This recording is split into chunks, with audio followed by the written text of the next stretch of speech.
live. What's up, guys? How y'all doing? I hope you guys are having an absolutely amazing evening. That life is treating you well, that you're getting some time to exercise, even in this COVID world, right?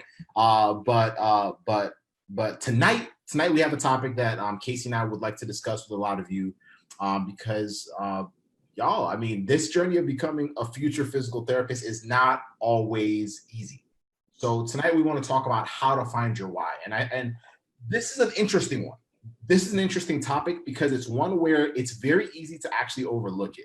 Like, it's very easy to see the title and be like, oh, okay, I've already talked about my why before. I already know what my why is. I already know this, that, and the other. But the honest truth is, like, how many of you watching live or on replay, and I'm gonna make sure that we're actually live in the group, but how many of you like have actually had moments where you are not that you're ready to give up, but you're on the brink of just kind of like breakdown, like as a pre-PT, like you're just like on that borderline of just like, oh my gosh, like this thing, this is not how I envisioned it. This is not as smooth as I planned it in my head. It's not as like, it doesn't feel the way I saw it. Like when I was, first thinking about becoming a future physical therapist, like this just feels a hell of a lot harder, like a hell of a lot harder than I planned it. If you have felt that, can you say yup in the comments real quick? Like, cause I want to see if like we're the only ones. Like a moment where you're like, yo, hold up. Like when I signed up for physical therapy, like nobody told me that I was gonna have to go through all this ish. No one told me I was gonna have to go through all this nonsense with the GRE giving me trouble. Casey, am I still good? So the biggest thing is I hope y'all don't like overlook this topic tonight, because your why is the thing that allows you to say, I can't give up because blank. And that's what we want to talk about tonight. I can't give up because of boom. And whatever that is, like y'all, like Casey and I can do as many live streams and if we coach you, we can always try to motivate you and give you direction. But at the heart of it, when ish feels like it's falling apart, the thing is, like, we have to figure out like what is that thing? Like, what is that thing? What is my why? And tonight we want to talk about that. How do I find it if I don't know it? Because that's what y'all have to be able to hold on to, like in those moments where you feel like everything is not going your way. The moments where you feel like you're on the brink of giving up, whether someone has told you that your path to becoming a future physical therapist is impossible, whether it's a class that you thought was going to be an A but ended up being a D or an F or a grade that you did not want, whether it was being rejected from a PT program. In those moments, what continues to push you? What continues to push you? And tonight, let's dive into how to find that thing, because y'all, a lot of y'all said, yup, yeah. So the honest truth is, if you guys are feeling all those things, then let's show you how to tap into that one thing, because anything you do from here on out will always be a reflection of what your real reason behind it is. Does that make sense? So Casey, what are your thoughts? Like how do we discover what our why is? Like, how do we discover what that thing that keeps us fighting, especially at the moments when we're ready to give up, where we're able to say, I can't give up because of this one thing? How do we find it? Yeah, well, I kind of have a soft spot for this, especially for the people who don't feel like they have a big moment. Like, oh, I was never in a car accident. Oh, I never had an athletic injury. Or I never had someone who went through PT themselves. But I found the career. It was a great match for me and what I like to do. And now I'm on this path to become a PT. And that's really how I started. So that's kind of how I started. So when people are like, man, I don't have this huge story, my heart goes out to them, because I didn't really have a huge story either. Like, I wasn't in an accident. I was never a PT tech. I never really had a huge injury that needed physical therapy myself, but I still loved it and wanted to do it. So for the people like that, I think a problem that comes along with them thinking that is that, one, they don't think that their why is good enough to them. If that is their why, they don't think that's good enough. So for me, mine was, I love the career opportunities, and of course the patient satisfaction when you see them in a wheelchair or you see them crying, then on discharge day, you know, they're dancing and smiling. Like those were the two big reasons, but they weren't, to me, as powerful as that car accident that someone else had, right? So for people like that, or for people like me, they don't think their why is good enough when it is, because it's your why. But I don't think that they dig deep enough. And when I say dig deep enough, that they don't know enough about physical therapy to support their why or to support their decision. So they're like, yeah, my why is physical therapy because I can help people, you know, stand up and walk again and dunk the ball and this, which is cool, which is great, but it gets generic, and you know that, which is good. You have good self-awareness, but you don't know enough about physical therapy in the profession to support your why, if that's your why, on a deeper level. So you get stuck and hit this roadblock where it's like, oh, that's why I don't think it's good enough. Whereas if you had that support to back it up, then you'll be like, oh, yeah, I get it now. This is why I support my reason for physical therapy. This is why I have something to back it up with. I have some support behind me to support my reason why I want to do this. So really, like, if we're coming up to a question, or I should say an answer that people usually say, like, oh, I want to help people in physical therapy, physically and mentally, not just physically, but mentally as well. Like, I've been seeing that a lot on essays, but like other professions can do that. So what I mean by what I said before is, if you don't know enough about physical therapy, you won't be able to back it up if I comment on your essay like, okay, nurses can do that too. Prove it to me, or back it up. You're stuck like, what do you mean? Like, we have to dig deeper into the profession as to why you want to do that and how physical therapy can do that differently than other professions. And that's how you can support your why. If you don't think it's good enough, if you think it's great, then great, go with it. Or if you have another experience, then great, go with it. But for me, I'm going on a tangent right now because this is a soft spot, because that was me. But for example, if you say, yeah, I want to help people move more mentally, then, and also, or whatever, all that stuff you guys say, all the generic stuff, I want you guys to do a little bit more research. What does physical therapy have to offer to your clients, your patients, your customers that other specialties cannot? Can they do that? Can they help people physically and whatever without surgery, without medications, without injections that other professions in healthcare usually give them? Can physical therapists educate them on a more simple level and spend more time with patients to educate them on a more simplistic level, so that the patients can actually understand and gain control of their problem, instead of just going to the doctor for 3 minutes or 7 minutes, then being kicked out and say, here, just take this injection and go? Maybe that's it. Maybe. Do we know or have the knowledge and learn enough about assistive devices and rehab equipment and things that neuro patients need compared to athletes need with equipment to help them physically and mentally? Is that something? It doesn't have to be too deep, but you need to be able to know what's going on in the profession that you're going to get into to support your why. Like, is there, or maybe the range of clinical and non-clinical specialties that it has to offer you as a clinician? I don't care what it is. I can rattle stuff off all day.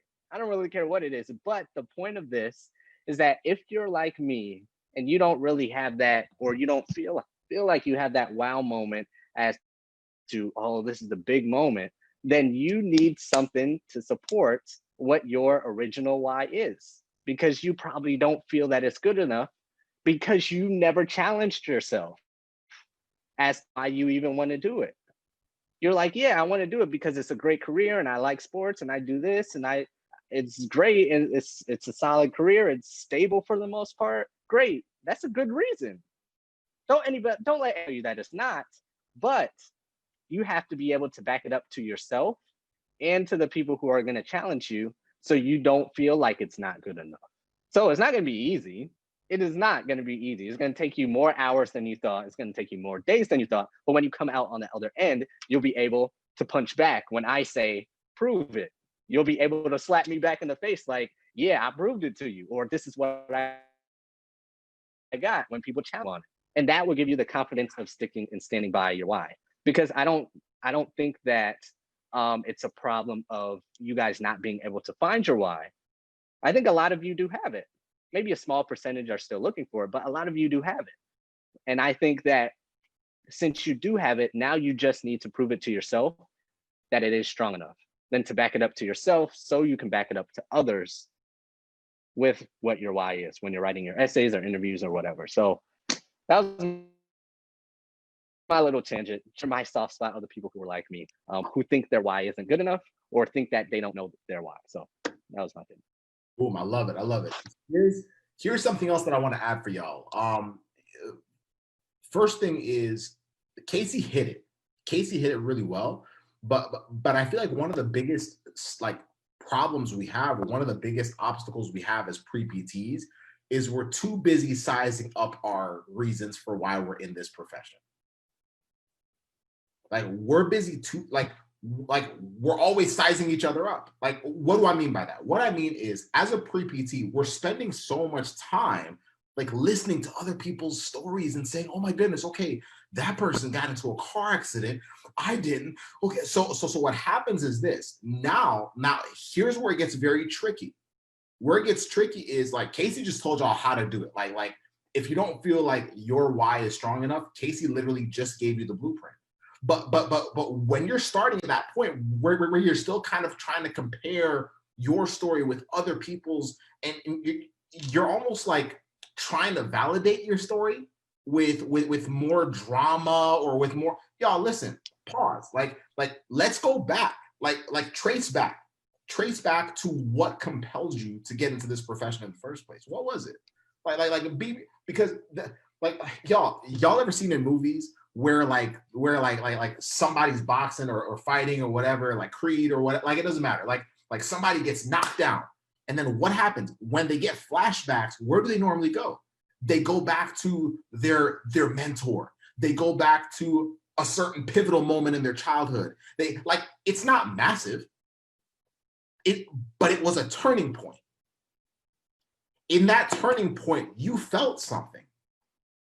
Your turning point might have been like an experience, but it might have also not been a certain injury experience. Your turning point might have been you walking into a clinic and literally seeing something happen with a patient and being like, if I could do that for somebody for the rest of my life, it's game over. So, but we have to be okay with looking at our own experience and saying, y'all, like, that's enough. Like that in itself is substantial, because it's not about you proving it. Like, yes, prove it to other people, cool. But it's not about, like, Joseph doesn't like use your experience to motivate himself. Casey doesn't use your experience to keep himself pushing. When you're at the point where you're nearly giving up, what is it that got you here in the first place? What are we going back to? The mistake of sizing our story up with other people and trying to make it sound better and all this other stuff because we don't feel like it's valid enough, like, is actually like hurting us as individuals. Like, it's hurting you, because when you're at that point, when you just struggled through a class, when you're at that point where you're struggling with the GRE and you're just trying to find motivation and you're just using a lot of external stuff and hype talk and this, that, and the other and motivational speakers, like, you don't even know what your reason is. You don't even know what your compelling factor is. Like, I spent today, right? So the NBA is coming back, right?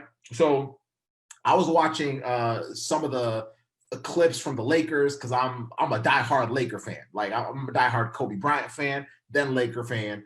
So because Kobe died, I'm just all Lakers now, right? So the biggest thing, I was watching, and you're seeing people like LeBron James. LeBron James, through COVID, has literally stayed in tip-top shape. Like, you see the guy and you're like, yo, my man did not skip a day.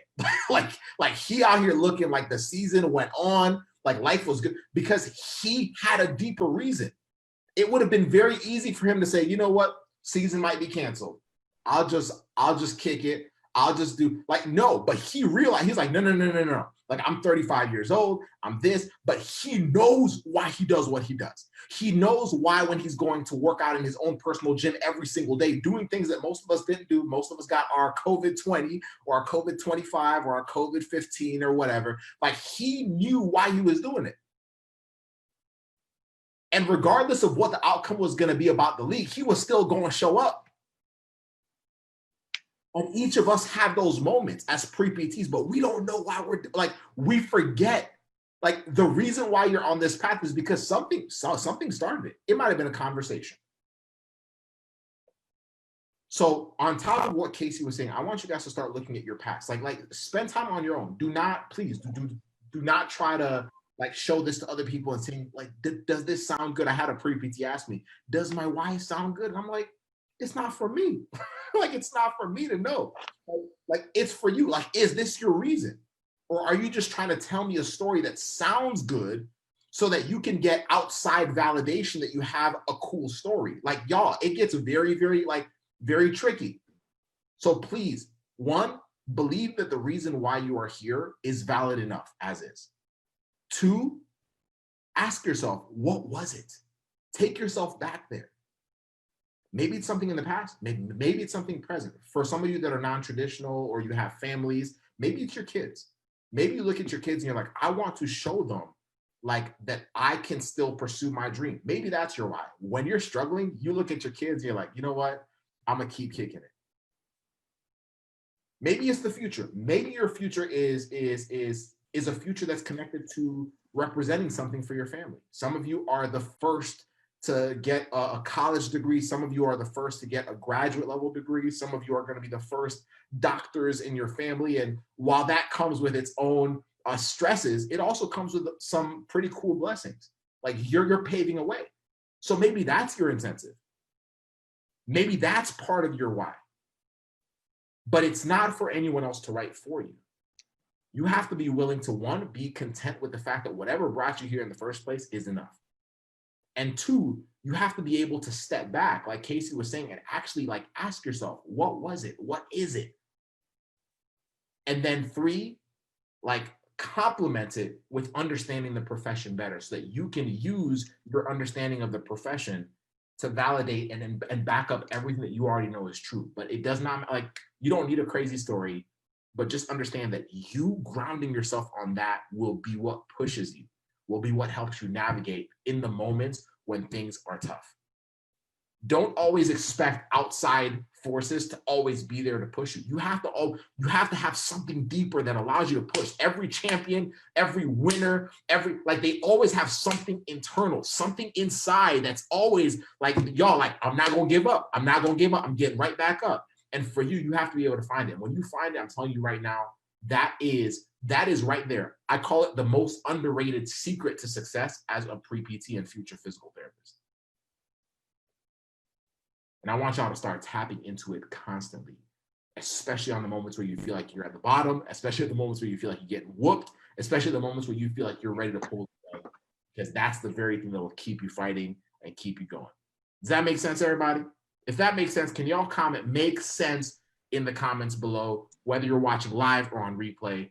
But y'all, your why is a massive piece. It'll factor into PT school. PT school's hard, but PT school is something you will still navigate through, but it's hard. Like, PT school ain't no joke. Cool. Being a physical therapist, it's still the same thing. It has to fuel you at every single stage.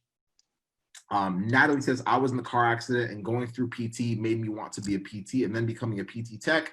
Confirm that. How do I separate myself from other pre-PT students that have gone to PT? So that's more of an application question. So Casey, what are your thoughts on that? Like, I've gone through that story. Like, how do I set myself apart? Well, first, before Casey says what he's gonna say, Natalie, I want you to differentiate that question from what your why is. So that question is more of an application. And it's like, okay, like, how do I use my experience and story to stand out? That's actually a really good question. But I don't want you to tie the whole, like, how do I use this to stand out to, like, what is my reason for me doing this? Because many times those lines get blurred. The why is personal. That right there might be yours. that right there might be enough. Like it's not even about proving to PT programs that you're an outstanding student. This is just about getting you to like keep going when like when everything gets very tough, right?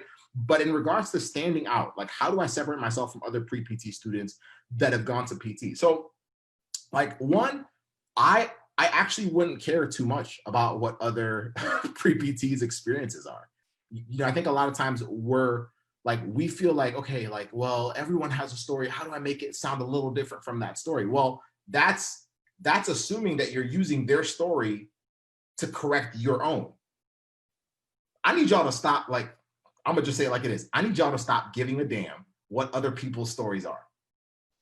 Use them to kind of like give you like more confirmation that you're in the right profession, but don't use them as like, hey, okay, that one's very similar, because it'll mess you up. What I want you to do is I want you to be centered in your own story. Casey just told you guys that he didn't feel like he had a compelling story that really made him like all that different. What the focus should be on is the schools that you're applying to. How can I use my story to match what the school is about? Does that make sense? So perfect example. Like if I'm comparing my experience, my injury with other pre-PTs that I'm seeing in forums or other pre-PTs that I know, well, the honest truth is, like, we already know that not every PT program is for you. And the goal is to get a PT program to see you as an ideal candidate. So I have to be willing to understand a school so well that I can now start saying, ooh, like, how can I use my story to correlate with what they're already about? If I'm doing that in essays, if I'm doing that in in-person conversations or at the interview or emails that I'm sending to schools, I'm always asking, like, how can I use my experience to now like cater to what the school is trying to do, what the school is about, what their culture is about, what they're about. And then that's where I'm able to stand out. Same way with any relationship. I love correlating PT school and relationships, because with relationships, like, I could tell my wife, hey, well, I'm just like any other guy. I like basketball like a lot of other guys, but that doesn't matter. Like, the point for her was, like, how can I best understand her so that as we're dating, prior to us getting married, as we're dating, I'm actually able to understand her and then use my personality, use who I am, use my experiences to see if they actually match. And if they don't, then we don't date and we don't get married. And with the schools that you're applying to, if they don't, then they might not be a match for you. But I think a lot of times we're spending so much time focusing on other students. And I'm not saying this to be like hard on you. I'm saying this to free you. I'm saying this to like free you mentally from having to like almost like one up other students. It doesn't work like that. We've been told that it does, but it doesn't even work like that remotely. And the honest truth is, it's going to lead you down a path where you're always like fatigued and exhausted and feeling drained and like you're having to do the most. So don't focus on other students. Stop really caring how different or similar other people's stories is from yours. Understand yours first, and understand like be solid in what your experience is. And then your next step is to say, for the schools I'm applying to, can I understand them well enough to see if my experience and who I am and what I bring to the table complements what they're about? That's a very different way of thinking. And if you can start shifting that, those are the students where, regardless of what they're struggling with academically or whatnot, are able to absolutely destroy. Does that make sense? Casey, what are your thoughts on that? Yeah, so the original question was, how do I stand out, I'm guessing? The original question was, I was in a car accident and going through PT made me want to be a physical therapist, then becoming a PT tech confirmed that. How do I separate myself from other pre-PT students that have gone to PT?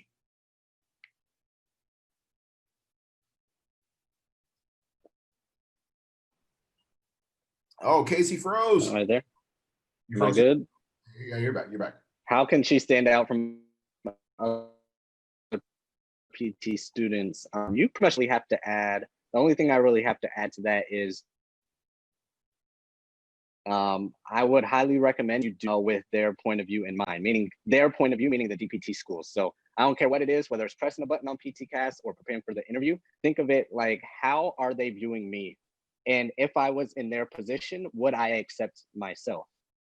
And if you would, then great, you're doing everything. But if there's any breaks in that chain for you, if there's any weak links, then you know you have to fix them so that you can stand out to yourself if you were the department chair or if you were making that decision to accept you or not. And I think that would be a big game changer for you going forward. Boom, boom. I love it. I love it. Natalie says, makes sense. All right. Shneel says, I hear you. I do have a why, but I'm constantly comparing myself to others and their why because it feels like the powers that be have heard it all. So it makes more pressure to find something personal. So but I need to, as you say, understand the profession better for my why. 100%, 100%. Guys, like I'm telling you right now, like physical therapy is going to be there in 50 years. Actually, like if humans can still interact in 50 years, people are still getting injured and there's still going to be a need for physical therapy. So the honest truth is, in 50 years, there's still going to be a bunch more people that have had injuries, a bunch more people that have torn their ACL. Like you only have a certain number of things that you can break or sprain or tear in your body. So yes, they would have heard everything. But the difference is if I'm spending less time comparing with other students and more time focusing on the understanding the profession better and the school better, then you'll always come out different.